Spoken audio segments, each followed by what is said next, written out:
ناظرین کی خدمت میں سلام و آداب. آپ دیکھ رہے ہیں وائس آف لداخ. آج بدھ جولائی کی 29 اور سفر کے 14 تاریخ ہے. آج کی تازہ ترین خبروں کے ساتھ میں ہوں آپ کا میزبان سید ہاشم رضوی. ناظرین سے گزارش ہے کہ تازہ ترین خبروں اور حالات و واقعات سے باخبر رہنے کے لیے ہمارے چینل کو سبسکرائب کریں اور خبریں آخر تک ضرور دیکھیں. آپ دیکھ رہے ہیں آپ کا پسندیدہ news channel voice of Ladakh.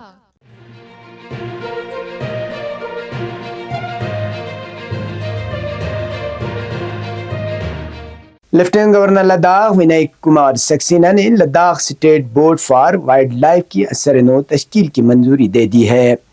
نئے بورڈ میں جنگلی حیات، ماحولیات اور حیاتیاتی تنوع کے ممتاز ماہرین کے کارکنان اور جنگلی حیات کے شعبے میں سرگرم غیر سرکاری تنظیموں کے نمائندوں کو شامل کیا گیا ہے.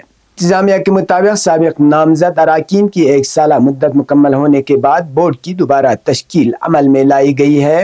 لیفٹیننٹ گورنر نے کہا کہ نیا بورڈ سائنسی رہنمائی، ماہرین کی شمولیت اور مشترکہ کوششوں کے ذریعے لداخ کے نایاب جنگلی حیاتیاتی تنوع اور حساس قدرتی ماحول کے تحفظ کو مزید مضبوط بنائے گا، جبکہ ترقیاتی سرگرمیوں اور ماحولیاتی توازن کے درمیان ہم آہنگی کو بھی فروغ دے گا.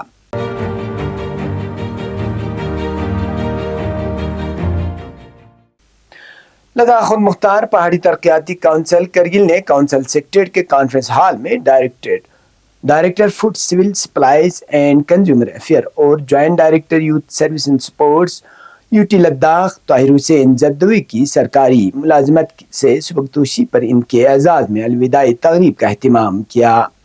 تقریب میں چیئرمین اور چیف ایگزیکٹو کونسلر ڈاکٹر جعفر آخون، ڈپٹی کمشنر کرگل راکیش کمار سمیت متعدد ایگزیکٹو کونسلرز، محکموں کے سربراہان اور سینئر افسران نے شرکت کی.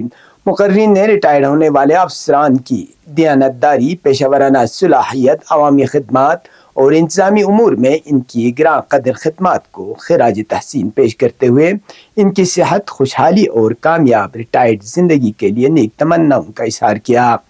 اس موقع پر طاہر حسین زردوی نے اپنے سرکاری کیریئر کے دوران تعاون کرنے والے تمام افسران اور ساتھیوں کا شکریہ ادا کیا.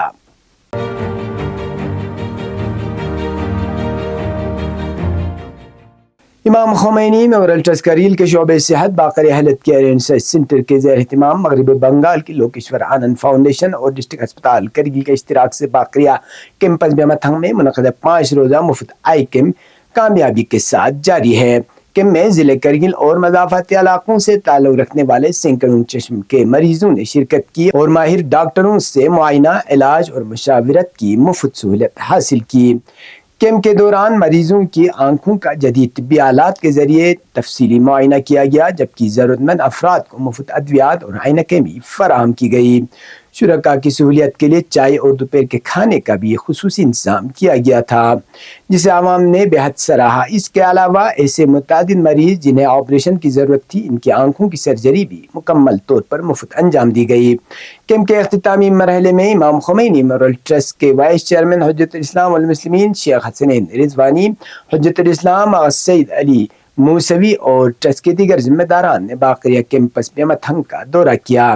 انہوں نے کیمپ میں خدمات انجام دینے والے ماہر ڈاکٹروں، پیرا میڈیکل عملے اور باقریہ کے رضاکاروں کی شبانہ روز محنت کو سراہتے ہوئے ان کا شکریہ ادا کیا. بعد ازاں وفد نے اولڈ ڈسٹرکٹ ہسپتال کرگل کا بھی معائنہ کیا اور ان مریضوں کی عیادت کی جن کی آنکھوں کی کامیاب سرجری کی گئی تھی. اس موقع پر مستفید ہونے والے مریضوں اور ان کے اہل خانہ نے Baqiria health care and research centre Lokeshwar Anand foundation اور ڈسٹرکٹ ہسپتال کرگل کے ڈاکٹروں اور طبی عملے کی خدمات کو خراج تحسین پیش کرتے ہوئے کہا کہ ایسے مفت طبی کیمپ دور دراز علاقوں کے غریب، نادار اور مستحق مریضوں کے لیے ایک بڑی نعمت ثابت ہوتے ہیں، جہاں معیاری طبی سہولیت تک رسائی محدود ہے. انہوں نے اس فلاحی اقدام پر تمام متعلقہ اداروں کا تہہ دل سے شکریہ ادا کیا. قابل ذکر ہے کہ امام خمینی میموریل ٹرسٹ کرگل کے شعبہ صحت Baqiria health care and research centre کی جانب سے ہر سال مختلف امراض کے حوالے سے مفت طبی کیمپوں کا انعقاد کیا جاتا ہے۔ ان کیمپوں میں باقریہ کے ماہر ڈاکٹروں کے علاوہ ملک کے مختلف حصوں سے ممتاز طبی ماہرین کو مدعو کیا جاتا ہے تاکہ ضلع کرگل کے عوام کو جدید، معیاری اور مفت طبی سہولیات فراہم کی جا سکیں۔ عوامی حلقوں نے ادارے کی اس مسلسل فلاحی روایت کو انسان دوستی، سماجی خدمت اور عوامی فلاح کے جذبے کی ایک قابل تقلید مثال قرار دیا۔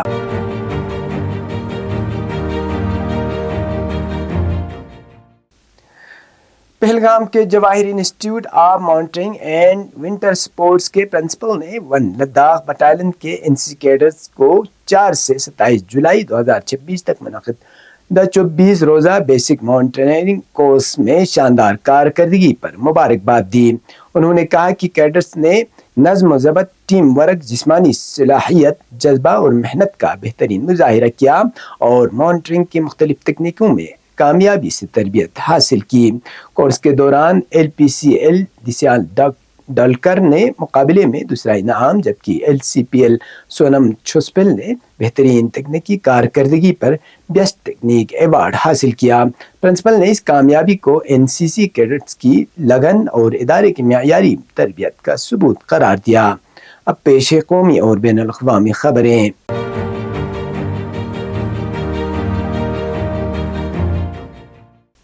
کانگریس کے سابق صدر راہل گاندھی نے منگل کو الزام لگایا کہ تعلیمی نظام میں اصلاحات کے خلاف نوجوانوں کے احتجاج کے بعد وزیر اعظم نریندر مودی نے ایک ایسے شخص کو ملک کا وزیر اعظم مقرر کیا جو ریپ کرنے والے کا دفاع کرتا ہے۔ راہل نے لوک سبھا میں party general secretary Priyanka Gandhi Vadra کے ریمارکس کے بعد وزیر تعلیم پر ہلا جوشی کو نشانہ بنایا۔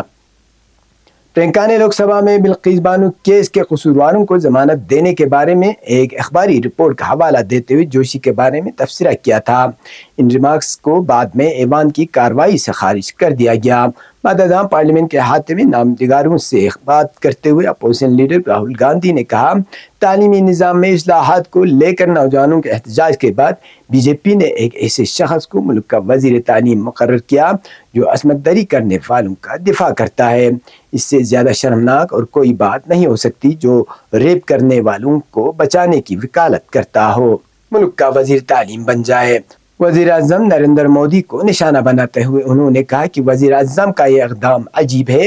ان کی کابینہ میں بہت سے لوگ ہیں، وہ کسی کو بھی وزیر تعلیم مقرر کر سکتے تھے، لیکن انہوں نے ایسے شخص کا انتخاب کیا جو عصمت دری کرنے والوں کا دفاع کرتا ہے۔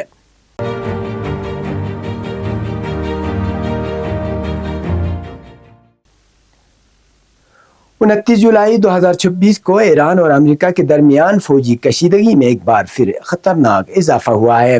حالیہ دنوں میں جنگ بندی کی کوششوں کے باوجود دونوں اطراف سے تازہ حملے ہوئے ہیں۔ ایران نے 28 جولائی کی شام مشرق وسطیٰ میں امریکی فورس کو نشانہ بناتے ہوئے متعدد بیلسٹک میزائل فائر کیے۔ ایران کے اسلامی پاسداران انقلاب نے اس حملے کی ذمہ داری قبول کی اور بتایا کہ انہوں نے اردن میں موجود امریکی فضائی اڈے اور سینٹرل کمانڈ کے کمانڈ سینٹر کو نشانہ بنایا۔ امریکی سینٹرل کمانڈ نے دعویٰ کیا کہ اس نے ایران کے اس حملے کو ناکام بنا دیا اور تمام میزائلوں کو روک لیا۔ اردن کے فوج نے بھی اپنی سرزمین پر آنے والے 5 ایرانی میزائلوں کو تباہ کرنے کا دعویٰ کیا۔ میزائل حملے کے چند گھنٹوں بعد امریکہ اور سعودی عرب نے مشترکہ کارروائی کرتے ہوئے عراق میں ایران کے حمایت یافتہ گروہوں کے ٹھکانوں کو نشانہ بنایا۔ ان گروہوں پر الزام تھا کہ انہوں نے سعودی عرب کی تیل کی تنصیبات پر ڈرون حملے کیے تھے۔ ایران نے خبردار کیا ہے کہ اس پر حملوں کا الزام لگانا ایک بڑی غلط فہمی ہے۔ اس نے ثالثوں کے ذریعے امریکی تجاویز کو مسترد کر دیا ہے۔ اس سے قبل ایران نے آبنائے ہرمز پر اپنا کنٹرول برقرار رکھنے اور امریکہ کے ساتھ امن مذاکرات شروع کرنے سے انکار کیا تھا۔ ایران نے بارہا دعویٰ کیا ہے کہ وہ آبنائے ہرمز پر مکمل کنٹرول رکھتا ہے اور جنگ سے پہلے کی صورتحال کو واپس آنے کی اجازت نہیں دے گا۔ ایرانی میڈیا کے مطابق ایران نے 6 جہازوں کو بغیر اجازت کے آبنائے ہرمز سے گزرنے سے روک دیا ہے۔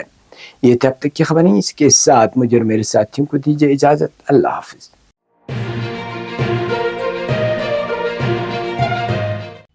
مقامی، قومی اور بین الاقوامی خبروں سے باخبر رہنے کے لیے چینل کو لائک، شیئر اور سبسکرائب کریں، ساتھ ہی بیل آئیکن دبانا نہ بھولیں۔